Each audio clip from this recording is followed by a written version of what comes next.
Welcome back, chat. Today we are just jumping in and we are going to finish a chapter. So this is 4.3. This is the last little tension problem that's on that worksheet that I gave you guys. And looking at it, about half of you, maybe a little more than half of you were able to finish this problem. How did it go? Like, some people got stuck, I get it. If you didn't finish this one problem because you forgot it, like, that's fine. I would prefer if you do your stuff, but if you got stuck somewhere, we need to figure it out. So, jumping in, we know the mass, we know force of gravity, we know the tension that we're after to see if it'll break or not. What are we doing? What are we trying to find? We're trying to find acceleration. Now, I need something to relate all this stuff together. What equation can I use that'll relate the mass that we have, the force of, or the gravitational field strength, the tension that we're after, and acceleration? About half of you did this problem, so there should be about half of you who are like willing to hook it up. How did you start, Barsega? Okay, I know that the net force acting on an object, and specifically on this bucket, right? It's the force of tension plus the force of gravity. Everybody on board with, yep, those are our whole net force that we're dealing with. Nothing else is going on. Okay, now, I don't care the way that we go through this. What do you want to solve for? Where's the acceleration going to be sticking that we're looking for? So, careful. We know the force of tension already, so there is acceleration in it for sure, but we don't need it, right? Because we already have it. Do we know the mass and gravity? So I could plug in numbers right here as well. Do you agree? Do you know the mass of everything? Like, we know the bucket weighs 42 kilograms, right? Do you know how fast it's accelerating now? Which is exactly what we're after. So if it would be more clear, I'm always apprehensive as whether it'd be more or less clear, but we're really looking for the net acceleration of this entire system. Like, overall, what's the acceleration? So let's just plug and chug and see if we can't rearrange here. If you wanted to find the net force, I know that there's a mass that we're acting on, and there's an acceleration that it's under. Everybody still on board? Okay, this is mass times acceleration. What's the force of tension that we're dealing with? 450 newtons. And the force of gravity, how do you find that? And I'm not going to plug and chug yet until the very end. Mass times gravity, mg.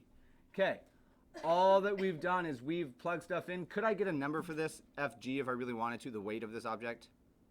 I know the mass, I know the force of gravity. We could, or I know the gravitational strength. But I'm just going to rearrange and solve first. We're trying to solve for what? So let's do that.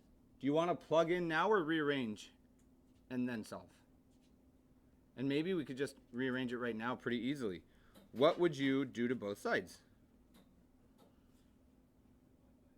Divide by m? I'm cool with that. The acceleration then is 450 plus mg, and it's all divided by m. Now, whether we plugged in here or not, it's kind of irrelevant to me. But looking at it, we have it solved for acceleration. Are we just good to plug in and get it? Let's try. What's the mass times gravity? And I'm just going to substitute this value in because y'all have calculators. What's mg wind up giving me? 411.6. So 450 minus 411.6. And all that gets divided by 42. At this point, I don't know why I would jump to doing that all of a sudden. At this point, it's just a matter of calculating it out. Verify for me that we get 0.91. And let's see, this was newtons, and that's kilograms. We get Newton per kilograms as our unit when we play this game. What's another way or an equivalent way that we can write newtons per kilogram? Meters per second squared, which is what we should get. I need only one more little thing. We've done all this work. What's the last little step? Statement. So how would you explain this?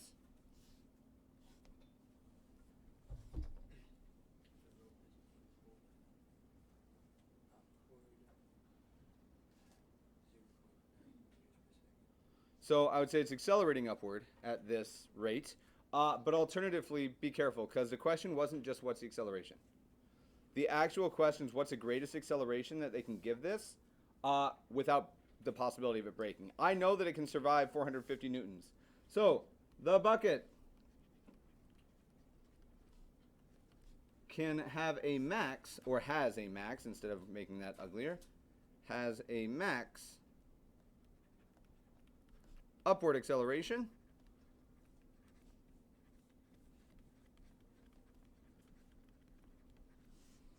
of 0.91 meters per second squared. Any faster than that and you're risking breaking your bucket, or the rope that holds the bucket. Okay. For these problems, I'm going to say like 90% of the time, if you can identify your givens with a free body diagram and you can write your net force equation, these are going to work out pretty easily. It's just a matter of plugging and chugging in with what we know and being okay with being wrong. I want everybody to be wrong sometimes. Cool. All right. Let's get one more little idea, and then the rest of the time is going to be yours, and we'll talk about the schedule for this week. Cool. So in our notes, we only have one more little tiny thing to include in this entire chapter. So, last little piece. It is going to be a definition, and it's still in 4.3. It's just the very, very end of this. We get last little piece. We're going to be talking about the normal force. The normal force.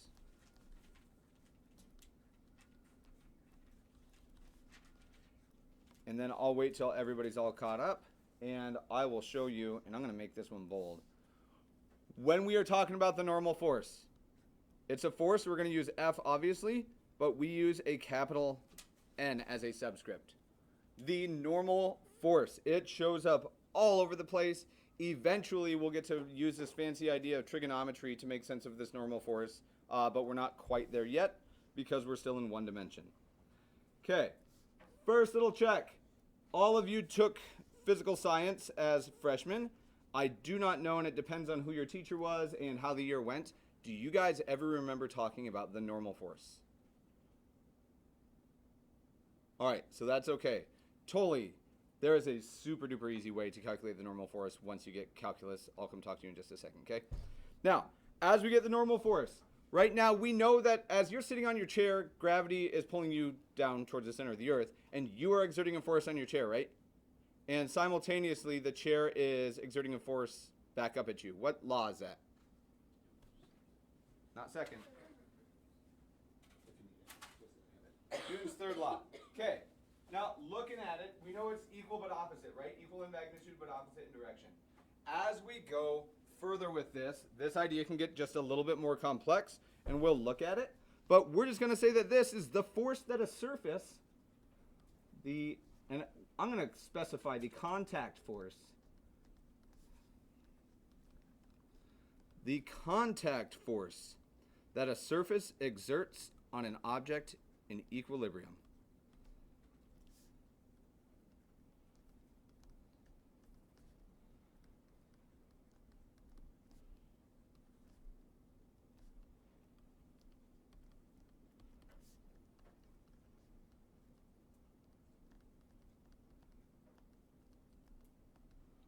Okay, there are two different ways that we're going to represent this. We're going to add a little follow-up comment that's not going to be a comma. I'm going to put it down here. The normal force, F sub n, is always, and somebody needs to tell me what this symbol means. Perpendicular, meaning what angle?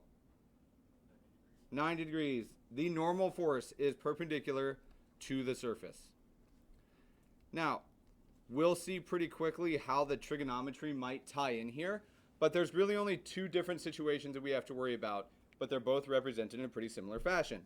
The first of these, and I'm just going to do an e.g., so like here's an example of this. Anybody remember the Latin phrase? Exempli gratia. So like for example is what this literally means. Okay, if we look at this, option one, we're just going to say, hey, maybe, just maybe we have a horizontal surface, like your desk or the floor. Cool. Here's one example with a horizontal surface. So hypothetically, let's say that we have a surface here, and it's just kind of hanging out. And on this surface, we have a lovely box that's just sitting in equilibrium. All equilibrium means is it's not doing what? It's not moving. Or, worded differently, the net force acting on this is 0. Now, if I wanted to draw a free body diagram, and oftentimes what I'll do is I'll sneak my free body diagram actually into my picture, and I won't shade it in, but we can do it off on the side. Right now, there is something pulling this down. What's pulling it down? Gravity. So we'll just make it this long, hypothetically, not hypothetically, arbitrarily. I'm going to label this downward force the force of gravity. Now, I think that if you look at your desk and notice that not everything's just pushing right through your desk, it means the desk is pushing back, right? That's our interaction pair in Newton's third law. It means that in this situation, we have a force equal but opposite here. And we'll talk about whether or not this is really and truly Newton's third law or not. This is the force that is normal.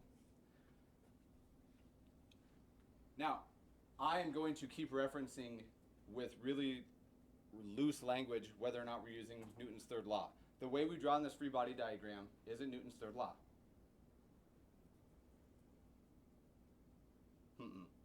Because if we look back, and it feels like it, right? Because we have equal but opposite forces. However, these forces are both acting on that box, right? To make it truly, truly Newton's third law, we'd have to have the force of the box on the table. It's caused by gravity, but it's essentially the weight caused by gravity. And then the table pushes up opposite. So A on B and B on A. Remember, we have to switch. We only have one object here. There's no true interaction pair nor Newton's third law. It's like really specific with it, and I certainly relates to the idea, but this is not a true example of Newton's third law. Table on box, box on table. We'd have to have two different directions, two different objects. Now, looking at this, super duper easy. If we push or pull on the box, right, or if nothing happens, does the box move? What if, hypothetically, we were to push down on the box a little bit harder? You think it'd go through the table? Probably not. Would the forces change, though? If we push downward on this box, what force change? What force changes? Weird. If we, and I'm just going to make this a mathy looking thing, we apply more down force.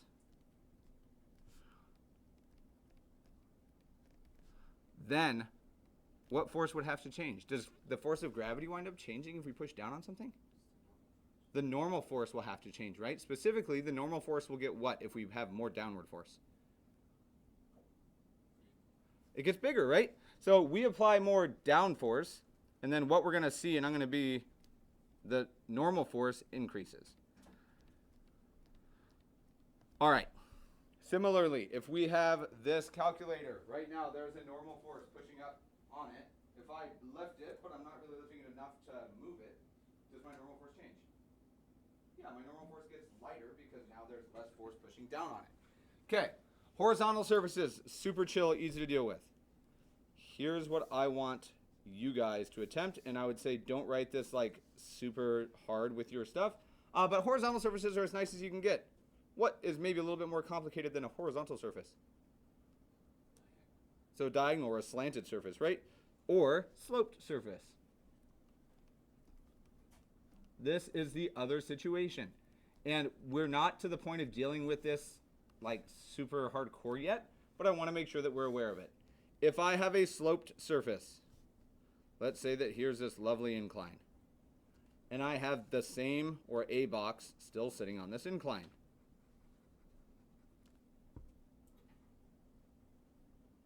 Things get a little tiny bit more complicated. Now, that's not a threat to like scare you and make you think this is going to be crazy hard, but we do have to be mindful of it. Or demure, one might say. Probably not. That's, no, okay. All right, so check it out. On this one, even if we have an incline, is there still gravity acting on this box? And regardless of the incline that we're on, which way does gravity pull? Down. So it looks a little bit different, but check it out. Here, and I'm going to draw my dot right from the middle, here's gravity, straight down. Here's my challenge for you. with your neighbors based on only the things that we've written, I want you to show me and draw the normal force on this figure.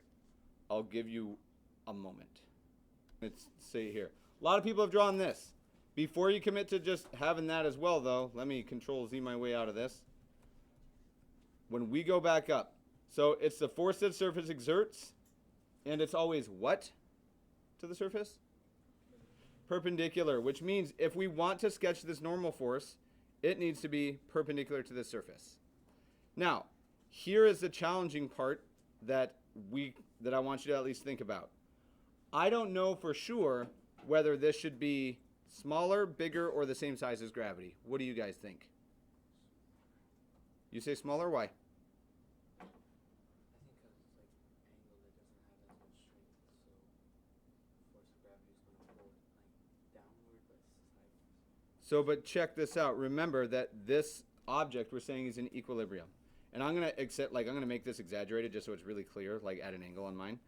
When we look at this, what we'll need to start thinking about, and it's not our focus right now, but that normal force doesn't counteract gravity exactly, does it? Like, there must be a horizontal and a vertical component to this force.